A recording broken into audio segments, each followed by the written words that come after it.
ഈശോമിശിഹായ്ക്കും സ്തുതിയായിരിക്കട്ടെ. 1273 ഒരു സന്ധ്യാസമയം. അന്ന് ഇറ്റലിയിലെ ഒരു നദിക്കരയിലൂടെ ഒരു സുന്ദരിയായ യുവതിയും അവളുടെ 6-7 വയസ്സ് പ്രായമുള്ള ഒരു മകനും കൂടി ഇങ്ങനെ വളരെ വേഗത്തിൽ നടക്കുകയാണ്. ഈ മകൻ പലപ്പോഴും അമ്മയോട് പറയുന്നുണ്ട്, അമ്മേ എനിക്ക് ഇനി നടക്കാൻ വയ്യ, ഇനി ഒരടി കൂടി നടക്കാനായിട്ട് വയ്യ എന്ന് പറയുമ്പോഴും ഈ അമ്മ ഈ മകനെ ഒന്നും കേൾക്കുന്നൊന്നുമില്ല. ഈ അമ്മയുടെ ചിന്തകൾ വേറെ ഏതോ കാര്യത്തിൽ ഇങ്ങനെ ഉടക്കിയിരിക്കുകയാണ്. അമ്മ വളരെ ടെൻഷൻ അടിച്ച് നിറഞ്ഞൊഴുകിയ കണ്ണുകളുമായിട്ടാണ് ഈ അമ്മ നടക്കുന്നത്. ഇടയ്ക്കിടയ്ക്ക് ഈ മകൻ പറയുന്ന കാര്യങ്ങളൊന്നും അമ്മ ഗൗനിക്കുന്നതേയില്ല. അവൾ വളരെ വേഗം നടക്കുന്നത് ആ നദിക്കരയിലുള്ള ഒരു ഫ്രാൻസിസ്കൻ ആശ്രമത്തെ ലക്ഷ്യമാക്കിയിട്ടാണ്. അമ്മയും മകനും കൂടിയിട്ട് ആശ്രമത്തിൻ്റെ പരിസരങ്ങളിലെത്തുന്നു. അവിടെ എത്തുമ്പോൾ മനോഹരമായിട്ടുള്ള സങ്കീർത്തന ആലാപനങ്ങളാൽ മുഖരിതമായിട്ടുള്ളൊരു അന്തരീക്ഷത്തിലേക്ക് അവർ പ്രവേശിക്കുകയാണ്.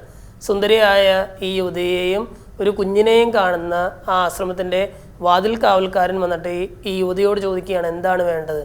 അപ്പോൾ ഈ യുവതി പറയും, എനിക്ക് ഇവിടുത്തെ സുപ്പീരിയർ അച്ഛനെ ഒന്ന് കാണണം, ഇവിടുത്തെ ആശ്രമത്തിൻ്റെ അധിപനെ ഒന്ന് കാണണം എന്ന് പറയുകയാണ്. ഈ ബ്രദർ ചെന്നിട്ട് ആശ്രമത്തിൻ്റെ അധിപനെ വിളിച്ചിട്ട് വരുന്നു. ആശ്രമ അധിപനോട് ഈ യുവതി പറയുകയാണ്, എൻ്റെ പാപത്താൽ വ്രണഭംഗിലമായ എൻ്റെ ശരീരത്തെയും മനസ്സിനെയും ഒന്ന് കഴുകി വിശുദ്ധീകരിക്കാനായിട്ട് നിങ്ങൾ എന്നെ സഹായിക്കാമോ? ഒരു സന്ധ്യാസമയത്ത് ഒരു ആശ്രമത്തിൽ എത്തിച്ചേർന്ന സുന്ദരിയായ യുവതി, അവളുടെ 6-7 വയസ്സ് പ്രായം തോന്നിക്കുന്ന ഒരു മകൻ, ഇവരുടെ ഉദ്ദേശം ശുദ്ധമാണെന്ന് ഈ ആശ്രമ അധിപന് മനസ്സിലാകുന്നുണ്ട്. പക്ഷെ ഇദ്ദേഹം പറയുകയാണ്, ഇന്ന് ഇവിടെ തങ്ങാനായിട്ട് നിനക്ക് അനുവാദമില്ല. കാരണം സുന്ദരിയായ നിന്നെയും നിൻ്റെ മകനെയും ഈ ആശ്രമത്തിൽ സ്വീകരിച്ചാൽ നാട്ടുകാരെന്തു പറയും? അത് കാരണം നിനക്ക് ഇന്ന് ഇവിടെ തങ്ങാനായിട്ട് ഇടമില്ല, നീ ദയവ് ചെയ്ത് പുറത്തേക്ക് പോകണമെന്ന് പറഞ്ഞിട്ട് ആശ്രമത്തിൽ നിന്നും ഈ യുവതിയെയും കുഞ്ഞിനെയും ഈ ആശ്രമത്തിൻ്റെ അധിപൻ പുറത്താക്കുകയാണ്. പാപത്തിൻ്റെ കറ കഴുകിക്കളയാനായിട്ട് ഒരു ആശ്രമത്തിൽ അഭയം ചോദിച്ചു വന്ന ഈ പെൺകുട്ടി ഇവളെ പുറത്താക്കി ഈ ആശ്രമാധിപനും അറിഞ്ഞിരുന്നില്ല.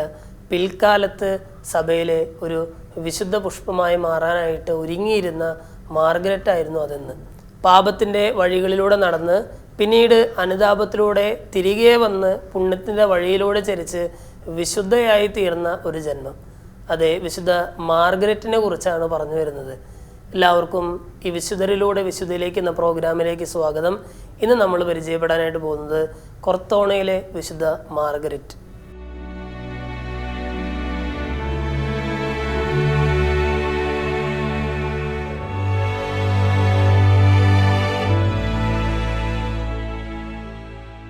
ആയിരത്തി 1247 ഇറ്റലിയിലെ ലാവിയാനോ എന്ന് പറയുന്ന ഒരു ഗ്രാമത്തിലാണ്, അവിടുത്തെ ഒരു ദരിദ്ര കർഷക കുടുംബത്തിലാണ് നമ്മുടെ മാർഗരറ്റ് ജനിക്കുന്നത്.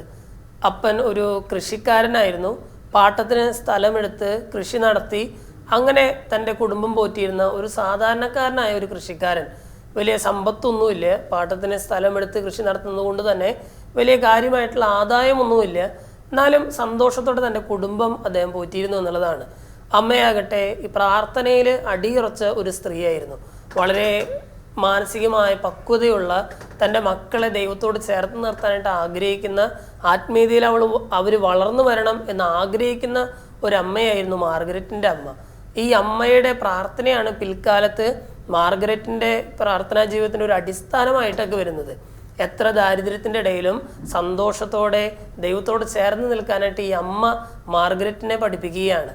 ഇങ്ങനെ സന്തോഷത്തോടെ വളർന്നു വരുമ്പോഴാണ് പെട്ടെന്ന് 7ാമത്തെ വയസ്സിൽ, മാർഗരറ്റിൻ്റെ 7ാമത്തെ വയസ്സിൽ ഈ അമ്മ ഇവരോട് വിട പറയുകയാണ്. അമ്മ മരണമടഞ്ഞു പോവുകയാണ്. പെട്ടെന്നുള്ള അമ്മയുടെ ആ മരണം വലിയൊരു ഷോക്ക് തന്നെ ഈ മാർഗരറ്റിന് നൽകുന്നുണ്ട്. പെട്ടെന്ന് അതിൽ നിന്നും റിക്കവർ ചെയ്യാനായിട്ട് മാർഗരറ്റിന് സാധിക്കുന്നൊന്നുമില്ല. പക്ഷേ 2 വർഷങ്ങൾക്കുള്ളിൽ തന്നെ മാർഗരറ്റിൻ്റെ പിതാവ് 2ാമതൊരു കല്യാണം കഴിക്കുകയാണ്. 2ാമമ്മയാകട്ടെ ഈ മാർഗരറ്റിൻ്റെ ജീവിതത്തിൽ വലിയൊരു തടസ്സം പോലെ നിൽക്കുകയാണ്. എന്ന് പറഞ്ഞാൽ ഒട്ടും സ്നേഹിക്കുന്നില്ല, ഒട്ടും പരിഗണിക്കുന്നില്ല. സമയം കിട്ടുമ്പോഴൊക്കെ വാക്കുകൊണ്ടും പ്രവൃത്തി കൊണ്ടും ഒക്കെ, കുത്തുവാക്കുകൊണ്ടും അതുപോലെയുള്ള പ്രവൃത്തികൾ കൊണ്ടും ഈ മാർഗരറ്റിനെ വേദനിപ്പിക്കുക എന്നുള്ളതായിരുന്നു മാർഗരറ്റിൻ്റെ 2ാമമ്മയുടെ ഏക വിനോദം എന്ന് പറയുന്നത്. പല കാര്യങ്ങളിലും ഇവർ തമ്മിൽ പല പ്രശ്നങ്ങളും ഉണ്ടായി, പല കാര്യങ്ങളിലും ഇവർ തമ്മിൽ സ്വരച്ചേർച്ചയുണ്ടായി.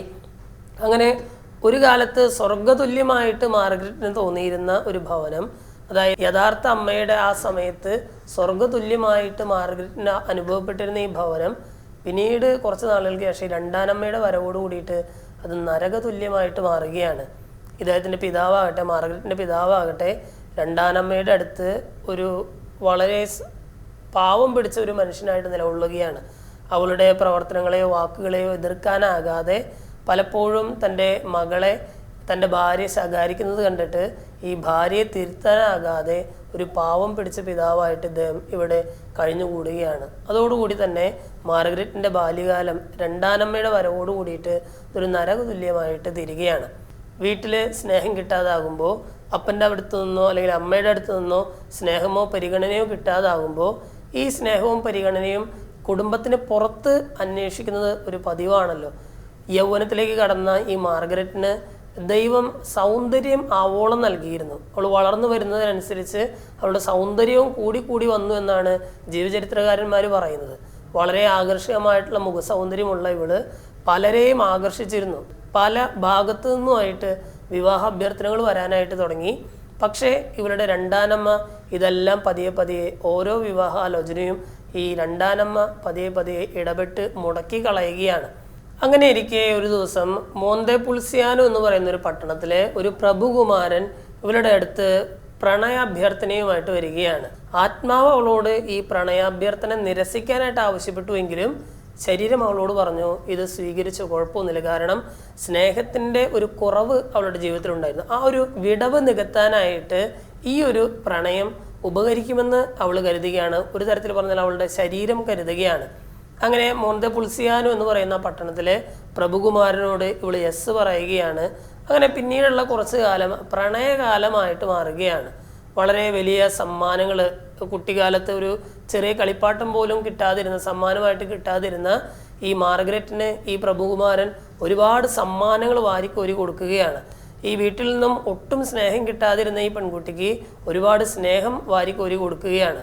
ഒരു തരത്തിൽ പറഞ്ഞാൽ ഈ കിട്ടുന്ന സ്നേഹമെല്ലാം, ഈ ലഭിക്കുന്ന പരിഗണനയെല്ലാം ഒരു തരത്തിൽ പാപമാണെന്ന് ഇവൾക്ക് അറിയാമായിരുന്നു എന്നുണ്ടെങ്കിലും തൻ്റെ ഉള്ളിലെ ആ സ്നേഹത്തിൻ്റെ വിടവ് നികത്താനായിട്ട് ഇവളുടെ ശരീരം ഇവളെ ഇങ്ങനെ നിരന്തരം പ്രലോഭിപ്പിച്ചുകൊണ്ടിരുന്നു. അതുകൊണ്ട് തന്നെ ഈ പ്രണയത്തിന് വലിയ പാപമോ അല്ലെങ്കിൽ തെറ്റോ ഒന്നും മാർഗരറ്റ് കണ്ടില്ല. അങ്ങനെ കുറച്ച് നാൾ വളരെ സന്തോഷമായിട്ടുള്ള രീതിയിൽ മാർഗരറ്റ് മുന്നോട്ട് പോവുകയാണ്. ഒരു ദിവസം ഈ പ്രഭുകുമാരൻ മാർഗരറ്റിനോട് പറയുകയാണ്, നമുക്ക് എൻ്റെ വീട്ടിലേക്ക് പോകാം, അല്ലെ മോന്തേപുൾസിയാനോ എന്ന് പറയുന്ന നഗരത്തിലേക്ക് പോകാം, നിൻ്റെ വീട്ടിൽ നിന്നും നീ ഇറങ്ങി വരാനായിട്ട് പറയുകയാണ്. അങ്ങനെ ഈ പ്രഭുകുമാരൻ രാത്രിയിൽ 2 കുതിരകളോട് കൂടിയിട്ട് മാർഗരറ്റിൻ്റെ വീട്ടിലെത്തുന്നു. മാർഗരറ്റ് ഈ പ്രഭുകുമാരൻ്റെ ഒപ്പം വീട്ടിൽ നിന്നും ഇറങ്ങി പോരുകയാണ്. മോന്തേപുൾസിയാനോ എന്ന് പറയുന്ന നഗരത്തിലേക്ക് ഇവർ പോകുന്ന വഴിക്ക് ചില സ്ഥലങ്ങളിൽ ചതുപ്പ് നിലങ്ങളുണ്ട്, വെള്ളവും ചെളിയും ഒക്കെ നിറഞ്ഞ ചതുപ്പ് നിലങ്ങളുണ്ട്. അവിടെ ഇവർ 2 കുതിരകളിലായിട്ടാണ് ഇവർ രണ്ടുപേരും അങ്ങോട്ട് യാത്രയായത്. പെട്ടെന്ന് വഴിക്ക് മധ്യേ വെച്ചിട്ട് മാർഗരറ്റ് സഞ്ചരിച്ചിരുന്ന കുതിര ഒരു ചതുപ്പ് നിലത്തിൽ വീണ് താഴുകയാണ്. കുതിരയും അതുപോലെ തന്നെ മാർഗരറ്റും ഈ ചെളിയിൽ താണു പോകാനായിട്ട് തുടങ്ങുന്നു. ഏറ്റവും ഒടുവിൽ മരണം മുന്നിൽ കണ്ട സമയത്ത് ഈ മാർഗരറ്റ് ദൈവത്തെ വിളിച്ചപേക്ഷിക്കുകയാണ്. ജീവചരിത്രത്തിലെ ഇപ്രകാരം നമ്മൾ വായിക്കുന്നു. അതായത് ഒരാൾ ഇവളെ എടുത്ത് പൊക്കി കരയിൽ വെച്ചാൽ എന്ന പോലെ അത്ഭുതകരമായിട്ട് മാർഗരറ്റ് അന്ന് രക്ഷപ്പെടുകയാണ്. പക്ഷേ അത്ഭുതകരമായ ദൈവത്തിൻ്റെ പരിപാലന കാണാനായിട്ട്, അത് മനസ്സിലാക്കാനായിട്ട് മാർഗരറ്റിന് അന്ന് സാധിക്കുന്നില്ല. പിന്നീട് വർഷങ്ങൾക്ക് ശേഷമുള്ള പുണ്യജീവിതത്തെ മുന്നിൽ കണ്ടായിരുന്നു ആ രക്ഷാപ്രവർത്തനം. മാർഗരറ്റും അതുപോലെ തന്നെ ഈ മോന്തേപുൾസിയാനോയിലെ പ്രഭുകുമാരനും ഇദ്ദേഹത്തിൻ്റെ കൊട്ടാരത്തിൽ എത്തിച്ചേരുകയാണ്, അല്ലെങ്കിൽ ഇദ്ദേഹത്തിൻ്റെ കോട്ടയിൽ എത്തിച്ചേരുകയാണ്. വളരെ മനോഹരമായിട്ടുള്ള ഒരു വീടായിരുന്നു ഇദ്ദേഹത്തിൻ്റെത്. ഈ മോന്തേപുൾസിയാനോയിലെ പ്രഭുകുമാരൻ്റെ വീട് വളരെ മനോഹരമായിട്ടുള്ള ഒരു വീടായിരുന്നു. മാർഗരറ്റ് ആഗ്രഹിച്ച്, അല്ലെങ്കിൽ അന്നത്തെ കാലഘട്ടത്തിലെ ഏതൊരാളും ആഗ്രഹിക്കുന്ന എല്ലാവിധ സുഖ സൗകര്യങ്ങളും ആ വീട്ടിൽ മാർഗരറ്റിന് ലഭിച്ചിരുന്നു എന്നുള്ളതാണ്. പക്ഷെ ഇവർ തമ്മിലുള്ള സ്നേഹബന്ധം കൂടുതൽ അടുക്കുന്തോറും ഈ മാർഗരറ്റിൻ്റെ മനസ്സിൽ ഇങ്ങനൊരു സ്വരം കേൾക്കുകയാണ്, ഈ ജീവിതം ശരിയല്ല, ഇത് പാപകരമായിട്ടുള്ള ജീവിതമാണ്, ഇതിനു വേണ്ടിയിട്ടല്ല നിന്നെ ഞാൻ വിളിച്ചിരിക്കുന്നത് എന്നുള്ളൊരു സ്വരം കേൾക്കുമായിരുന്നു. അപ്പോഴൊക്കെ ഈ പ്രഭുകുമാരനോട് മാർഗരറ്റ് പറയുമായിരുന്നു, നമുക്ക് വിവാഹം ചെയ്യണം, വിവാഹം എന്ന കൂദാശ നമുക്ക് സ്വീകരിക്കണം എന്നൊക്കെ പറയുമായിരുന്നു. പക്ഷേ ഇവരുടെ ഈ കാമുകനായിട്ടുള്ള ഈ പ്രഭുകുമാരൻ പലപ്പോഴും ഇവളെ എതിർക്കുകയായിരുന്നു ചെയ്തിരുന്നത്. മാർഗരറ്റും ഈ പ്രഭുകുമാരനും തമ്മിലുള്ള ബന്ധത്തിൽ അവർക്കൊരു പുത്രൻ ജനിക്കുന്നു. ഈ പുത്രനെ നന്നായിട്ട് ഇവള് സ്നേഹിക്കുന്നുണ്ട്, മാർഗരറ്റ് നന്നായിട്ട് സ്നേഹിക്കുന്നുണ്ട്. പുത്രന് വേണ്ടിയിട്ട് ചില കാര്യങ്ങൾ ത്യാഗത്തോടെ ചില കാര്യങ്ങൾ വേണ്ട എന്ന് വെക്കാൻ വരെ മാർഗരറ്റ് തയ്യാറാവുന്നത് നമ്മൾ കാണുന്നുണ്ട്. 9 വർഷങ്ങൾക്ക് ശേഷം ഈ വില്ല പലാസി എന്ന് പറയുന്ന ഒരു സ്ഥലത്തേക്ക്, മോന്തപുൾസിയാനോയിൽ നിന്നും വില്ല പലാസി എന്ന് പറയുന്ന ഒരു പുതിയ സ്ഥലത്തേക്ക് ഈ മാർഗരറ്റിൻ്റെ കാമുകൻ മാർഗരറ്റിൻ്റെയും മകനെയും കൊണ്ട് യാത്രയാവുകയാണ്. വില്ല പലാസി എന്ന് പറയുന്ന ഒരു സ്ഥലത്ത് അദ്ദേഹത്തിന് ഒരു എസ്റ്റേറ്റ് ഉണ്ടായിരുന്നു. ഈ എസ്റ്റേറ്റ് നോക്കി നടത്താൻ വേണ്ടിയിട്ടായിരുന്നു മാർഗരറ്റിൻ്റെ കാമുകൻ മകനെയും ഭാര്യയും കൂട്ടിയിട്ട് അങ്ങോട്ട് യാത്രയാകുന്നത്. അവിടെ ചെന്ന് ഭംഗിയായിട്ട് അവിടുത്തെ താമസങ്ങളൊക്കെ ഈ മാർഗരറ്റ് ആസ്വദിക്കുന്നുണ്ട്. ഒരു പുത്തൻ ഉണർവ് മാർഗരറ്റിൻ്റെ ജീവിതത്തിൽ വരികയാണ്. അപ്പോഴും നേരത്തെ നമ്മൾ സൂചിപ്പിച്ചതുപോലെ തന്നെ ഇതല്ല ഈ ഒരു വിളിയിലേക്കല്ല ദൈവം എന്നെ തിരഞ്ഞെടുത്തിരിക്കുന്നത്, അല്ലെങ്കിൽ ഇത്തരം ഒരു പാപകരമായ ജീവിതം നയിക്കാനല്ല ദൈവം എന്നെ തിരഞ്ഞെടുത്തിരിക്കുന്നത് എന്നുള്ളൊരു ബോധ്യം പലപ്പോഴും ഈ മാർഗരറ്റിൻ്റെ ഉള്ളിലുണ്ടായിരുന്നു. പക്ഷേ ലൗകികമായ ചില സുഖങ്ങൾ അത് ഉപേക്ഷിക്കേണ്ടി വരുമല്ലോ എന്നോർത്ത് അവളൊരു വലിയൊരു എടുത്തുചാട്ടത്തിന് മുതിരാതിരിക്കുന്നതാണെന്ന് ജീവചരിത്രം സാക്ഷ്യപ്പെടുത്തുന്നുണ്ട്. അങ്ങനെ വില്ല പലാസിയിലെത്തിയ ഈ മാർഗരറ്റും അതുപോലെ തന്നെ ഇദ്ദേഹത്തിൻ്റെ കാമുകനും മകനും കൂടി ഇങ്ങനെ ജീവിച്ചുകൊണ്ടിരിക്കുമ്പോൾ ഒരു ദിവസം ഒരു വ്യാപാര ആവശ്യത്തിനായിട്ട് മാർഗരറ്റിൻ്റെ കാമുകൻ പുറത്തേക്ക് പോവുകയാണ്. അങ്ങനെ ഇദ്ദേഹം പോകുന്ന സമയത്ത് ഇവരുടെ വീട്ടിലെ കാവൽ നായയും കൂടി ഇദ്ദേഹത്തിൻ്റെ കൂടെ പോകുന്നുണ്ട്. 2 ദിവസം കഴിഞ്ഞിട്ട് ഈ കാവൽ നായ മാത്രം തിരികെ എത്തുകയാണ്. കാവൽ നായ ഒരുപാട് ഇങ്ങനെ കുരച്ചുകൊണ്ട് ഈ വീട്ടിലേക്ക് തിരികെ എത്തുന്നു. നേരെ വന്ന് മാർഗരറ്റിനെ ഇത് തൊട്ടുരുമി നിൽക്കുന്നു. മാർഗരറ്റിൻ്റെ ഉടുപ്പിൽ പിടിച്ച് കടിച്ചു വലിച്ചുകൊണ്ട് എവിടേക്കോ ഇതിനെ അനുഗമിക്കാനായിട്ട് മാർഗരറ്റിനോട് പറയുന്ന പോലെ മാർഗരറ്റിന് തോന്നുന്നു. അങ്ങനെ മാർഗരറ്റ് ഈ കാവൽ നായയുടെ പിന്നാലെ പോവുകയാണ്. ഈ കാവൽ നായ പതുക്കെ പോയി നേരെ ഒരു കാട്ടിലെത്തുന്നു. അവിടെ ഒരു മരത്തിൻ്റെ ചോട്ടിൽ ഈ കാവൽ നായ ഇങ്ങനെ കുരച്ചുകൊണ്ട് നിൽക്കുകയാണ്. മാർഗരറ്റ് ഈ മരത്തിൻ്റെ ചുവട്ടിലേക്ക് പോകും. അവിടെ കുറച്ച് കരിയിലകളൊക്കെ ഇങ്ങനെ കൂട്ടിയിട്ടിട്ടുണ്ട്. ഈ കരിയിലകൾ മാറ്റി നോക്കുമ്പോൾ തൻ്റെ കാമുകൻ്റെ മൃതശരീരം അവിടെ കാണുകയാണ്. കാരണം അദ്ദേഹം കൊല്ലപ്പെട്ടിട്ട് 2 ദിവസമായിട്ടുണ്ടായിരുന്നു. അപ്പം അതുകൊണ്ട് തന്നെ പുഴുവരിക്കുന്ന രീതിയിലുള്ള തൻ്റെ കാമുകൻ്റെ മൃതശരീരം മാർഗരറ്റ് കാണുകയാണ്. മാർഗരറ്റിന് ഒരു നിമിഷം പല ചിന്തകൾ ഇവരുടെ മനസ്സിലൂടെ കടന്നു പോവുകയാണ്. ഏറ്റവും പ്രധാനമായിട്ടുള്ളൊരു ചിന്ത, ഈ ഒരു സൗന്ദര്യം കണ്ടിട്ടാണല്ലോ, അല്ലെങ്കിൽ ഇത്തരം ഒരു നൈമിഷികമായ സൗന്ദര്യം കണ്ടിട്ടാണല്ലോ ഞാൻ എൻ്റെ വീട് വിട്ടു പോകുന്നത്, ഞാൻ പാപകരമായ ജീവിതം നയിച്ചിരുന്നത് എന്നുള്ളൊരു ചിന്ത ഇവളെ വേട്ടയാടുകയാണ്. പതിയെ ഇവള് വീട്ടിലേക്ക് എത്തുന്നു. മകനെയും കൂട്ടിയിട്ട് പതുക്കെ തൻ്റെ മാനസിക നില വീണ്ടെടുത്തതിന് ശേഷം ഇവള് ചിന്തിക്കുകയാണ്, ഏതൊരു അവസ്ഥയിൽ നിന്നാണോ ഞാൻ ഇന്നത്തെ അവസ്ഥയിലേക്ക് നിബന്ധിച്ചത് ആ അവസ്ഥയിലേക്ക് ഞാൻ തിരികെ പോകുമെന്ന് കരുതുകയാണ്. അങ്ങനെ സ്വന്തം മകനെ കൂട്ടിയിട്ട് ഇവള് തൻ്റെ പിതാവിൻ്റെ അടുത്തേക്ക് തിരികെ പോവുകയാണ്. വീട്ടിലെത്തുമ്പോൾ നേരെ ഈ രണ്ടാനമ്മയുടെ മുമ്പിലേക്കാണ് ഇവർ ചെന്ന് പെടുന്നത്. ഈ രണ്ടാനമ്മ ഇവരുടെ വാക്കുകൾ കേൾക്കാൻ പോലും തയ്യാറാകുന്നില്ല. വീടിനകത്തേക്ക് പോലും കയറ്റാതെ ഇവർ രണ്ടുപേരെയും ആട്ടി പുറത്താക്കുകയാണ്. യഥാർത്ഥത്തിൽ തൻ്റെ കാമുകൻ്റെ മരണം മാർഗരറ്റിനെ പഠിപ്പിച്ച വലിയൊരു സത്യവും ഉണ്ടായിരുന്നു. അതായത് തൻ്റെ കാമുകൻ പാപത്തിൽ മരിച്ചൊരു മനുഷ്യനാണ്. അപ്പോൾ മാർഗരറ്റ് പെട്ടെന്ന് ചിന്തിക്കുകയാണ്, ദൈവമേ, ഞാനും മകനും ഇപ്പോഴും പാപത്തിൽ തന്നെയാണല്ലോ ജീവിക്കുന്നത്. ഞങ്ങൾ ഈ പാപത്തിൽ ജീവിച്ചാൽ ഞങ്ങളുടെയും അന്ത്യം ഇതുപോലെ തന്നെയായിരിക്കും. പെട്ടെന്ന് മാർഗരറ്റ് ചിന്തിക്കുകയാണ്, ഇതല്ല, ഇതിനൊരു മാറ്റം വേണം. അങ്ങനെ ഈ മാറ്റം വേണം എന്നുള്ളൊരു ചിന്തയോട് കൂടിയിട്ടാണ് മാർഗരറ്റ് സ്വന്തം ഭവനത്തിലേക്ക് പോകുന്നത്. പക്ഷെ അവിടെ നിന്ന് രണ്ടാനമ്മ ഇവരെ ആട്ടി ഇറക്കുകയാണ്. അങ്ങനെയാണ് നമ്മൾ ഇന്ന് ആദ്യം പറഞ്ഞ ആ ഒരു സീനിലേക്ക് എത്തുന്നത്. ഒരു സായാഹ്നത്തിൽ ഈ അമ്മയും മകനും കരഞ്ഞു കലങ്ങിയ കണ്ണുകളോട് കൂടിയിട്ട് ഈ ചെല്ലെ എന്ന് പറയുന്ന ഒരു നദിയുടെ തീരത്തുള്ള ഫ്രാൻസിസ്കൻ ആശ്രമത്തിലേക്ക് പോകുന്നു. അവിടെയുള്ള സുപ്പീരിയർ അച്ഛൻ അവരെ ഇറക്കി വിടുന്നു. ഒരു രാത്രി കഴിഞ്ഞ് പിറ്റേന്ന് അവിടെയുള്ളൊരു മൊസ്കാരി എന്ന് പറയുന്ന ഒരു കുടുംബത്തിലേക്ക് കയറി ചെല്ലുകയാണ്. മൊസ്കാരി എന്ന് പറയുന്നൊരു കുടുംബത്തിൽ ഒരു അമ്മായിമ്മയും മരുമകളും ഉണ്ടായിരുന്നു. ഇവർ രണ്ടുപേരും വളരെ ദീനാനുകമ്പയുള്ള ആളുകളായിരുന്നു. ഈ അമ്മയെയും മകനെയും ഇവർ സ്വീകരിക്കുകയാണ്. ഇവളോട് കാര്യങ്ങളൊക്കെ തിരക്കുന്നു. ഇവൾ കണ്ണീരോടെ ഈ മാർഗരറ്റ് തൻ്റെ ജീവിതം മുഴുവൻ ഇവരുടെ മുമ്പിൽ തുറന്നു വയ്ക്കുന്നു. ഇവരെന്ത് ചെയ്യുന്നു, ഇവരവിടെ അടുത്തുള്ള കൊർത്തോണ എന്ന് പറയുന്ന ഒരു സ്ഥലത്തെ ഫ്രാൻസിസ്കൻ ഒരു ആശ്രമത്തിലേക്ക് മാർഗരറ്റിനെ കൂട്ടിക്കൊണ്ടുപോവുകയാണ്. ഫ്രാൻസിസ്കൻ ആശ്രമത്തിലെ അധിപനോട് ഈ മാർഗരറ്റിൻ്റെ കഥകളൊക്കെ ഈ മൊസ്കാരി എന്ന് പറയുന്ന കുടുംബത്തിലെ ഈ 2 സ്ത്രീകൾ വിവരിക്കുന്നു. പതുക്കെ അവൾക്ക് അവിടെ കുമ്പസാരിക്കാനായിട്ടൊരു സൗകര്യമൊരുക്കുന്നു. അവൾ വളരെ മനോഹരമായിട്ട് അന്ന് കുമ്പസാരിച്ച് ആ കുമ്പസാരത്തിന് ശേഷം ആ ആശ്രമത്തിൽ അധിപൻ ഇവൾക്കൊരു കുമ്പസാരക്കാരനെ കൂടി നൽകുകയാണ്. ബൊവാഗ്നി എന്ന് പറയുന്ന ഒരു അച്ഛനെ ഇവളുടെ സ്പിരിച്വൽ ഫാദറായിട്ട് ഇവൾക്ക് മാർഗരറ്റിന് നൽകുന്നു. അങ്ങനെ വളരെ ഭംഗിയായിട്ട് ഒരു ആത്മീയ ജീവിതം നയിക്കാനുള്ള ഒരു തുടക്കം അവിടെ കുറിക്കപ്പെടുകയാണ്. അങ്ങനെ മൊസ്കാരി എന്ന് പറയുന്ന ഭവനത്തിലെ 2 സ്ത്രീകൾ അവർക്ക് അവരുടെ വീട്ടിലെ ഒരു മുറി ഈ മാർഗരറ്റിന് ജീവിക്കാനായിട്ട്, മാർഗരറ്റിന് താമസിക്കാനായിട്ട് അവർ തയ്യാറാക്കി കൊടുക്കുകയാണ്. മാർഗരറ്റ് വളരെ കുറച്ച് മാത്രം ഭക്ഷണം കഴിച്ച് പരിത്യാഗ പ്രവർത്തികളൊക്കെ എടുത്ത് ആ മുറിയിൽ വളരെ മനോഹരമായിട്ടുള്ള രീതിയിൽ ആത്മീയ ജീവിതം നയിക്കുകയാണ് തൻ്റെ മകനോടൊപ്പം. ഒരു ആശ്രമത്തിൽ ഉൾപ്പെട്ട അല്ലെങ്കിൽ ഒരു ആശ്രമത്തിൽ ചേർന്ന ഒരു സ്ത്രീക്ക് സമാനമായ ജീവിതമായിരുന്നു മാർഗരറ്റ് അവിടെ നയിച്ചിരുന്നത്. പല പരിത്യാഗ പ്രവൃത്തികളും അവൾ എടുത്തിരുന്നു എന്ന് നമുക്ക് കാണാനായിട്ട് സാധിക്കും.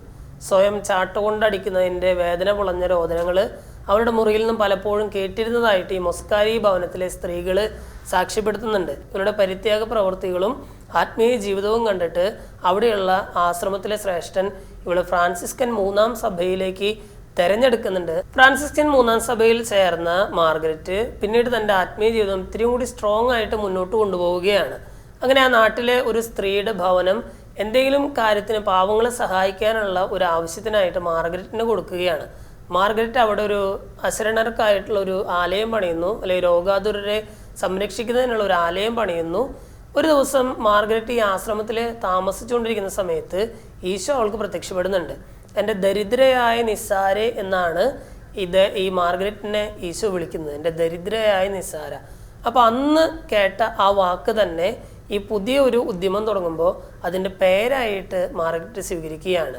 ലേ പോവറല്ലേ എന്ന് പറയുന്ന വാക്ക്, അതിൻ്റെ അർത്ഥം ദരിദ്രയായ നിസ്സാര എന്നാണ് ആ വാക്കിനർത്ഥം. ആ വാക്ക് വെച്ചിട്ടാണ് ഇങ്ങനൊരു ആതുരാലയം ഈ മാർഗരറ്റ് തുടങ്ങുന്നത്. പിന്നീട് ഈ മാർഗരറ്റിൻ്റെ കൂടെ കുറച്ച് ആളുകൾ, ആ നാട്ടിലെ സന്മനസ്സുള്ള കുറേ ആളുകൾ രോഗികളെ ശുശ്രൂഷിക്കാനും ആതുര സേവനത്തിനുമായിട്ട് സന്നദ്ധതയുള്ള ഒരുപാട് പേര് ഈ മാർഗരറ്റിൻ്റെ കൂടെ ചേരുന്നു. കുറച്ച് നാളുകൾക്ക് ശേഷം ആ സമൂഹത്തിന് കുറച്ച് നിയമങ്ങളും ചട്ടങ്ങളും ഒക്കെ വരികയാണ്. ഏറ്റവും ഒടുവിൽ അതിന് ഒരു സന്യാസ സമൂഹമായിട്ട് അതിനെ കത്തോലിക്ക സഭ മാറ്റുകയാണ്. ഒരു വശത്ത് പ്രാർത്ഥനയിൽ വളരുമ്പോഴും അവരുടെ ജീവിതത്തിൽ വലിയൊരു മുള്ളുണ്ടായിരുന്നു. അതെന്താണ്? തൻ്റെ മകനായിരുന്നു. തൻ്റെ മകൻ തൻ്റെ പാപകരമായ ജീവിതങ്ങളെ പറ്റിയുള്ള ഒരു ഓർമ്മപ്പെടുത്തലായിട്ട് തൻ്റെ മുമ്പിൽ വളർന്നു വരുന്നത് അവളെ അസ്വസ്ഥയാക്കിയിരുന്നു എന്ന് വേണം നമ്മൾ കരുതാനായിട്ട്. പലപ്പോഴും ഈ മകൻ്റെ സാന്നിധ്യം അവളിൽ പലതരം അസ്വസ്ഥതകൾ ഉളവാക്കി. ചിലപ്പോഴെങ്കിലും അവനെ ഒരു തള്ളിക്കളയുന്നതായിട്ടൊക്കെ നമ്മൾ കാണുന്നുണ്ട്. ഈ മാർഗരറ്റ് പലപ്പോഴും ഇവനെ ഉപേക്ഷിക്കുന്നതായിട്ട് അല്ലെങ്കിൽ ഒഴിവാക്കുന്നതായിട്ടൊക്കെ നമ്മൾ കാണുന്നുണ്ട്. പിന്നീട് വളരെ പെട്ടെന്ന് തന്നെ അത് തെറ്റാണെന്ന് മനസ്സിലാക്കി ആ മകനെ സ്നേഹത്തോടെ ചേർത്ത് നിർത്തുന്നത് നമ്മൾ കാണുന്നുണ്ട്. വളരെ പ്രാർത്ഥനയിൽ അവനെ വളർത്തി പാപത്തിൻ്റെ ക്ഷണികതയും നിസ്സാരതയും എല്ലാം അവനെ പറഞ്ഞ് മനസ്സിലാക്കി വളർത്തിയ ഈ അമ്മ, ഈ മകൻ ഒരു സന്യാസ സമൂഹത്തിൽ ചേരുന്നത് കാണാനായിട്ട് ദൈവം ഈ അമ്മയ്ക്ക് അവസരം കൊടുക്കുന്നുണ്ട്. അങ്ങനെ ഒരു ഫ്രാൻസിസ്കൻ സന്യാസിയായിട്ട് ഈ മകൻ തീരുമ്പോൾ ഈ അമ്മ ഇവനെ തീക്ഷ്ണതയിൽ നിരന്തരം വളർന്നു വരാനായിട്ട് ഉപദേശിക്കുന്നൊക്കെയുണ്ട്. മാർഗരറ്റ് പ്രാർത്ഥനയിൽ വളർന്നു വന്നതോടുകൂടി ഈശോ പലപ്പോഴും അവളോട് സംസാരിച്ചിരുന്നതായിട്ട് നമ്മൾ കാണുന്നുണ്ട്. ഈശോ പലപ്പോഴും ഇവളോട് സംസാരിക്കുമ്പോഴെല്ലാം മാർഗരറ്റിനെ വിളിച്ചിരുന്നത് ഈ വാക്കുകളായിരുന്നു, എൻ്റെ ദരിദ്രയായ നിസ്സാരെ.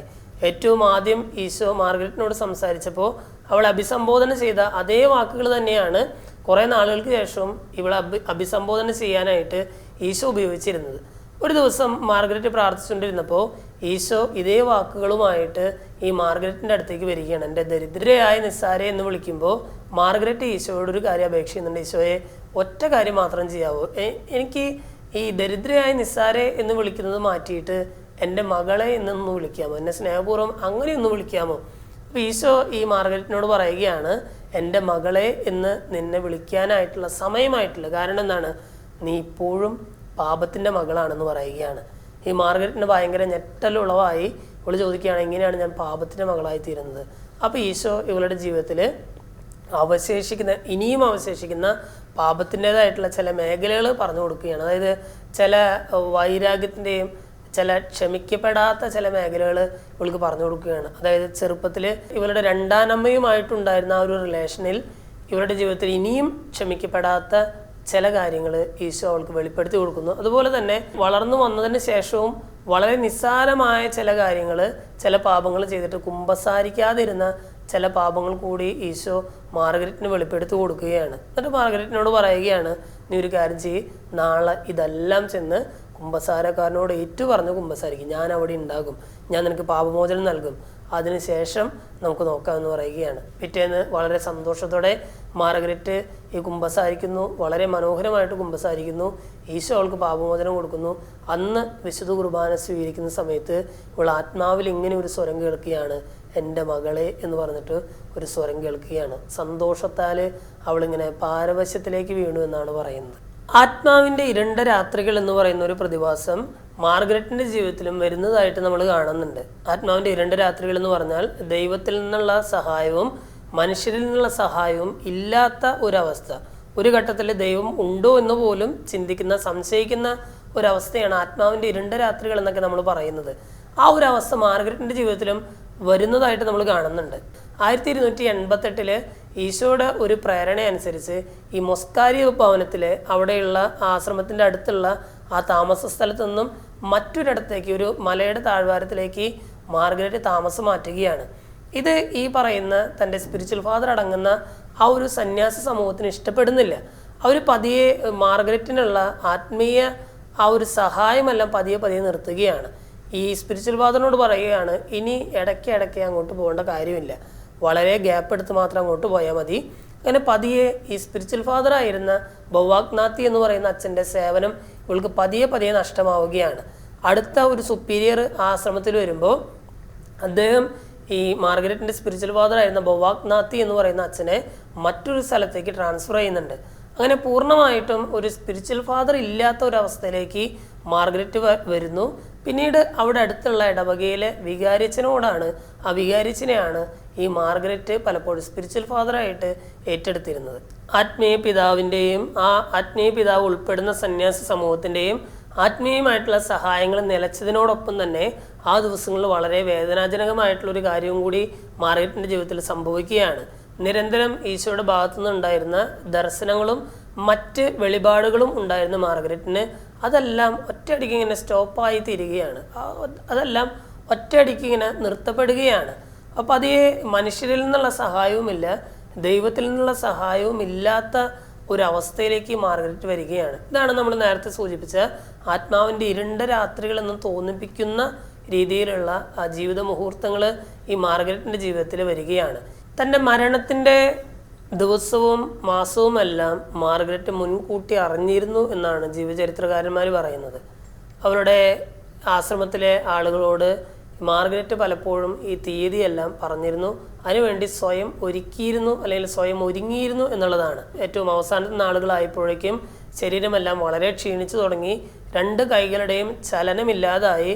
അങ്ങനെ കിടപ്പിലായി തീർന്ന മാർഗരറ്റിൻ്റെ മുഖത്ത് ആകെ ഒരു പ്രകാശം വന്നിരുന്നത് വിശുദ്ധ കുർബാന സ്വീകരിക്കുമ്പോൾ മാത്രമായിരുന്നു.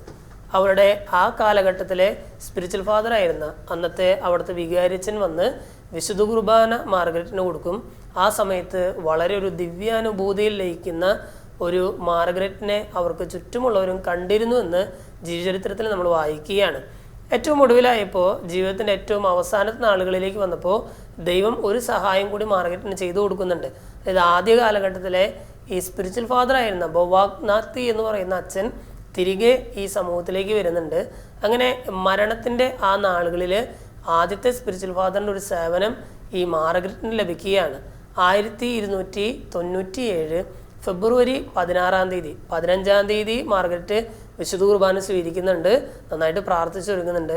16 തീയതി അതിരാവിലെ മാർഗരറ്റ് ദൈവസന്നിധിയിലേക്ക് വിളിക്കപ്പെടുകയാണ്. 1297 ഫെബ്രുവരി 16 തീയതി ആ ഗ്രാമത്തിലെ എല്ലാ നിവാസികളും മാർഗരറ്റിൻ്റെ മരണവാർത്തയായിരുന്നു ആദ്യം കേട്ട ഒരു കാര്യം.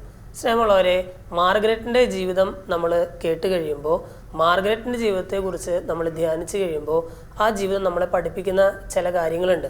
ഒന്ന്, നീ എത്ര പാപകരമായ ജീവിതം നയിക്കുന്നവരാണെങ്കിലും നയിച്ചിരുന്നവരാണെങ്കിലും ഇന്ന് നീ മനസ്സ് തിരിയാനായിട്ട് തയ്യാറായാൽ നിന്നെ രണ്ട് കൈ നീട്ടി സ്വീകരിക്കുന്ന ഒരു ദൈവം നിനക്കുണ്ട് എന്നുള്ളതാണ്. ദൈവ കരുണയെക്കുറിച്ചുള്ള ഒരു ഓർമ്മപ്പെടുത്തൽ കൂടി ഈ മാർഗരറ്റിൻ്റെ ജീവിതം നമുക്ക് നൽകുന്നുണ്ട്. നീ എത്ര വലിയ പാപിയാണെങ്കിലും തിരികെ വരാനായിട്ട് നീ മനസ്സ് കാണിച്ചാൽ നിന്നെ പുണ്യവാനാക്കാനായിട്ട് കാത്തു നിൽക്കുന്ന ഒരു ദൈവം നിനക്കുണ്ട് എന്നുള്ളത് മാർഗരറ്റിൻ്റെ ജീവിതം നമ്മളെ പഠിപ്പിക്കുന്ന വലിയൊരു സത്യമാണ്.